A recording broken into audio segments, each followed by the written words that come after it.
मेरे हमारे चैनल ज्ञानविद राजीव पर एक बार फिर से स्वागत है आपका। तो आशा है आप लोग एकदम स्वस्थ, तंदुरुस्त एवं चकाचक होंगे।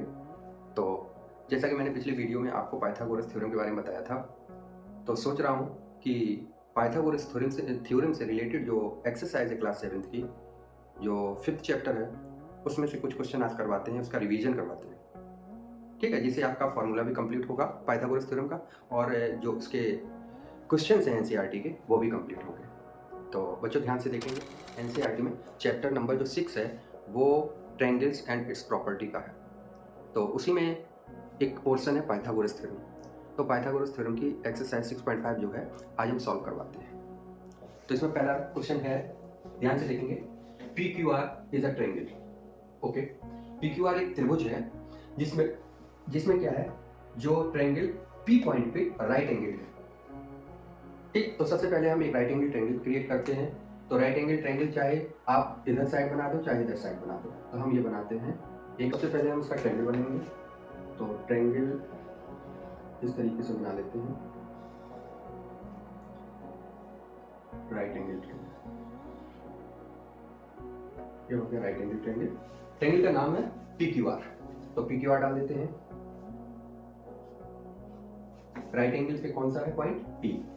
तो यहाँ पर जो राइट एंगल है ये पी पॉइंट है। ठीक, तो इसमें एक को हम Q डालते हैं और एक को R डालते हैं। ओके, तो इसमें PQ की जो मेजरमेंट है वो 10 सेंटीमीटर दी गई है। PQ की जो माप है वो 10 सेंटीमीटर दी गई, तो यह 10 सेंटीमीटर लिख देते हैं। और PR जो है वो 24 सेंटीमीटर दी गई, तो इसको हम 24 सेंटीमीटर लिख देते हैं। अब आइए हमको ये फाइंड करना है, ये वाली साइड। तुरंत हम पहचानते हैं, नीचे जिस पे ट्रायंगल टिका हुआ है ये बेस हो गया, इसकी जो हाइट है वो इसका एल्टीट्यूड हो गया, एंड एल्टीट्यूड और हाइट को मिलाने वाली जो लाइन है राइट एंगल के जस्ट सामने, वो इसका हाइपोटेन्यूस हो जाएगा in a right angle triangle.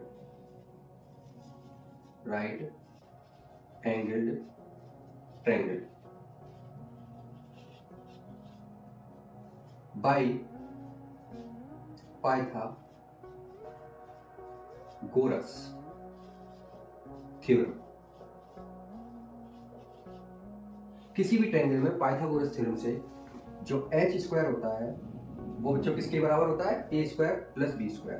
तो a square plus B square. अब इसमें छाटेंगे, h square is equal to a for altitude, altitude 24 है तो 24 का स्क्वायर कर देंगे। b फॉर बेस जो कि 10 सेंटीमीटर है तो इसको 10 का स्क्वायर कर देंगे। और h फॉर हाइपोटेन्यूस। तो हाइपोटेन्यूस का स्क्वायर जो है इन दोनों के स्क्वायर के सम के बराबर होगा। तो h square is equal to 24 का स्क्वायर करेंगे बेटा, 24 का 576 आएगा, 576 प्लस 10 का स्क्वायर 100 आएगा। तो h square is equal to हो गया 576 प्लस 100 676। अब बेटा h स्क्वायर की वैल्यू आ रही है 676, बट हमें h फाइंड करना है, तो ये स्क्वायर जो है इधर स्क्वायर रूट में चेंज हो जाएगा। तो h is equal to under root 676। सभी बच्चे जानते हैं, तो 676 का स्क्वायर रूट 26 आ जाएगा। यानी कि हमारी जो हाइपोटेन्यूस साइड है QR, तो यहाँ लिख देंगे hence QR is equal to 26 centimetre. ये आपका आंसर है।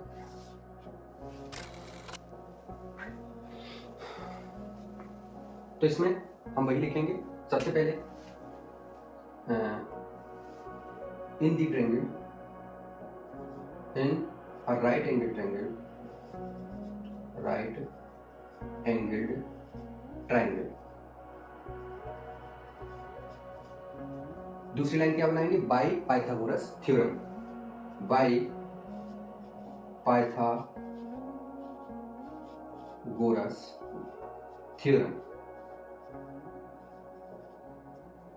क्या हो जाएगा? देखिए अब इसमें आपको ये एल्टीट्यूड पूछा गया, एल्टीट्यूड, ठीक है, बेस दिया गया, हाइपोटेन्यूस दिया गया। तो हम फॉर्मूले को पलट के भी लिख सकते हैं और वैसा भी लिख सकते हैं जैसा हमने पिछले वाले क्वेश्चन में लिखा था।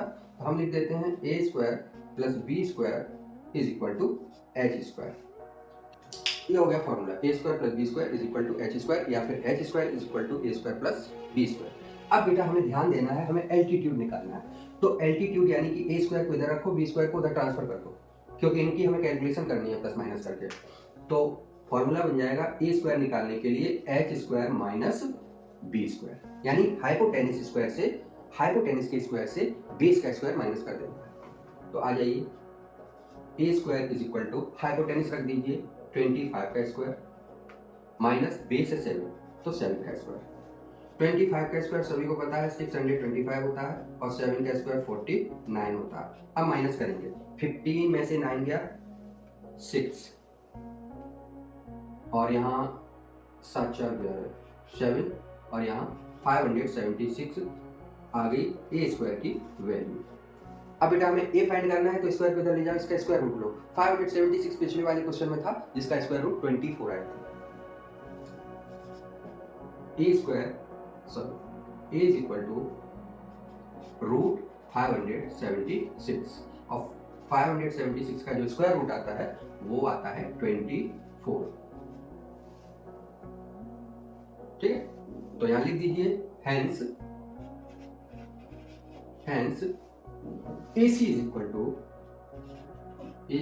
To 24 centimetre. तो ये आपका इस क्वेश्चन का आंसर हो गया। आई होप आपको क्लियर हुआ होगा। जब भी हमें एल्टीट्यूड या बेस में से कोई फाइंड करना हो तो उसको इधर रखते हैं जिसको फाइंड करना है, और दूसरे वाले को जिसकी वैल्यू गिवन है उसको हम h की तरफ ट्रांसफर कर देते हैं, वो उधर माइनस हो जाता है। तो बेटा ध्यान से देखना, A square plus B square is equal to H square से दो फॉर्मूले कैसे बनेंगे। अगर हमें एल्टीट्यूड निकालना है तो A square is equal to H square minus B square, नया फॉर्मूला बन गया। और अगर हमें बेस निकालना है तो बेस को इधर रखिए, ए को उधर भेज दीजिए, एच स्क्वायर माइनस ए स्क्वायर। ठीक है, इस फॉर्मूले से आपका हाइपोटेनस, ठीक है, एल्टीट्यूड के लिए इस तरीके से बना सकते हैं, बेस के लिए इस तरीके से। फॉर्मूला एक ही है, केवल उनको हम ट्रांसफर कर देते हैं, उनका ट्रांसपोजिशन कर देते हैं। ठीक है, तो ये हो गया आपका सेकंड क्वेश्चन। अब आते हैं थर्ड क्वेश्चन पे। बेटा एक्सरसाइज का क्वेश्चन नंबर 3। क्वेश्चन नंबर 3 में दिया गया है a 15 meter long ladder reached a window 12 meter high from the ground on placing it against a wall at the distance A. Find the distance of foot of the ladder from the wall. तो इसमें ये पूछा गया है कि एक 15 metre लंबी सीढ़ी है, 15 मीटर लंबी सीढ़ी है। इस सीढ़ी को एक दीवार, मान लीजिए ये दीवार है, ये सीढ़ी है, इस तरीके से लगाई गई है। ध्यान से देखना, इस तरीके से टिकाकर लगाई गई है। सीढ़ी 15 मीटर, वॉल को ये 12 मीटर की हाइट पर टच कर रही है, 12 मीटर की हाइट। तो ये बताइए ये वॉल से कितनी हटाकर लगाई गई है, या वॉल के फुट और लैडर के फुट के बीच की डिस्टेंस क्या है। तो हमें सबसे पहले एक राइट एंगल ट्रायंगल बनाना है। ठीक, मान लीजिए ये रही जमीन, ये रही वॉल, और ये हमारी रही लैडर। ठीक, एक्स्ट्रा पार्ट हम इसका इरेज कर देते हैं, और ये हमारा बन के चल तैयार हो गया। ये आपकी मान लीजिए वॉल है, ये लैडर है, वो अर्थ है, और यहाँ अर्थ एंड जो बेस है, अर्थ है और वॉल के बीच में राइट एंगल बनेगा। बेटा राइट एंगल क्यों बनेगा? क्योंकि वॉल जो होती है वो बेस से सीधी बनाई जाती है, यानी कि हमारी जो बेस होता है, पृथ्वी होती है या जमीन होती है, उससे 90 डिग्री पे वॉल बनाई जाती है। वॉल का अगर एंगल हम कम करेंगे तो भी वॉल खतरा गिर जाएगी, और वॉल का एंगल बढ़ा देंगे 90 से एवं कर देंगे तो भी वॉल टेढ़ी हो जाएगी, यानी कि गिरने का खतरा हो जाएगा। तो वॉल को हमेशा 90 डिग्री पर, आपने देखा होगा जो कारीगर होते हैं, जो मिस्त्री होते हैं, जब वो वॉल बनाते हैं तो वो साहुल सूत्र से उस वॉल के एंगल को नापते हैं। ठीक है, यहाँ घर बनाने में भी ज्योमेट्री का यूज होता है। ठीक है, चलो देखते हैं। तो ये जो वॉल है, इस पे यहाँ खिड़की लगी हुई है बेटा, कितने मीटर की हाइट पर? 12 मीटर की हाइट पर। चलो इसको इधर लिख देते हैं, 12 मीटर की हाइट पर, 12 मीटर की हाइट पर। सीढ़ी की लेंथ क्या है? 15 मीटर। जो लैडर है या सीढ़ी है वो 15 मीटर लॉन्ग है, एंड अर्थ से उसकी डिस्टेंस a है।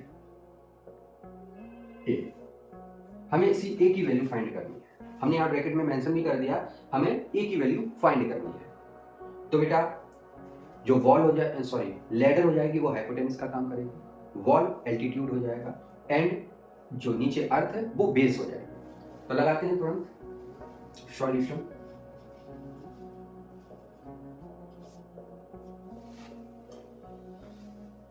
इन अ right angled triangle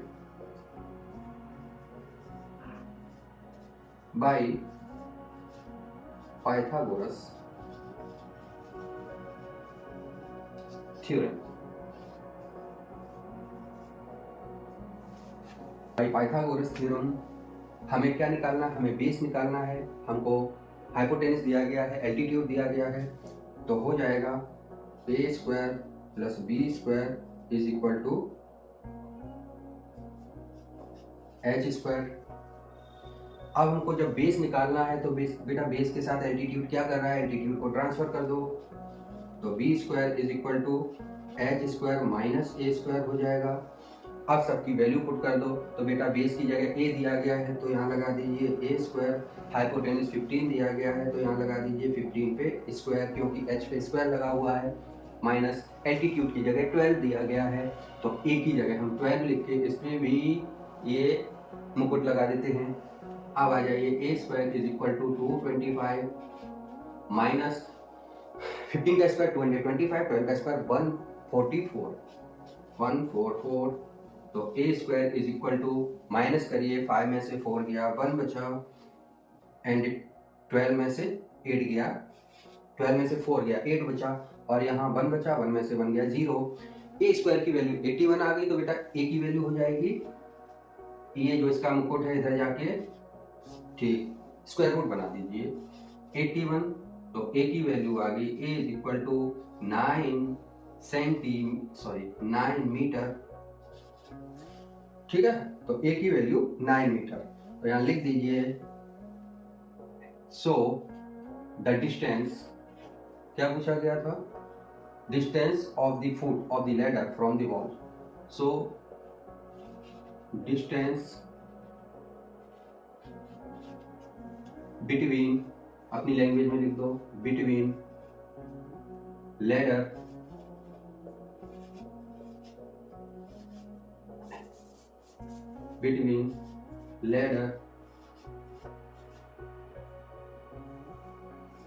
and the wall is 9 metre. ये हो गया आपका आंसर, यानी जो वॉल है और जो सीढ़ी है इसके बीच की जो डिस्टेंस है वो क्या है, 9 मीटर। ये हो गया क्वेश्चन नंबर 3। ठीक है, वीडियो लॉन्ग हो जाता है इसलिए मैं 3 या 4 क्वेश्चन ही करवाता हूँ हर वीडियो में, तो आगे के क्वेश्चन के लिए इंतजार कीजिए मेरे नेक्स्ट वीडियो। बाय, जय हिंद, जय भारत।